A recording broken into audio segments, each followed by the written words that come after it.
Quest'area del Paese, da anni locomotiva produttiva e terra di innovazione e di sperimentazione industriale, ha scontato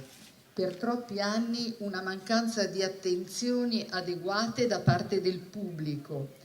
oggettivamente non all'altezza delle esigenze di un settore privato che ha invece dimostrato, anche in tempi di crisi, di saper viaggiare ad altissime velocità.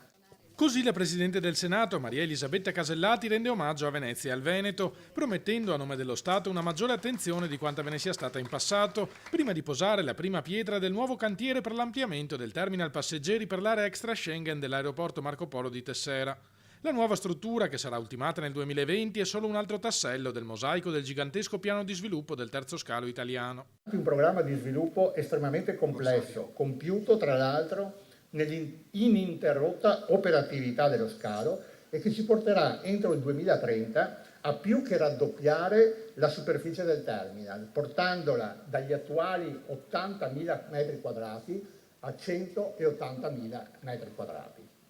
Un piano strettamente legato a quello per lo sviluppo della città, che prevede il nuovo stadio del Venezia Calcio a poche centinaia di metri dall'aeroporto, dove nel 2025 dovrebbe arrivare anche la ferrovia. Nella bretella che arriverà all'aeroporto c'è una fermata dell'SMFR che stiamo studiando assieme alla Regione, perché sarà la fermata stadio, perché quell'area sarà un'area dedicata allo stadio, e per cui lavoreremo e stiamo lavorando con Enrico Marchi, anche perché nei vari accordi che sono succeduti ci sono dei soldi che servono per fare una bretella anche di congiungimento.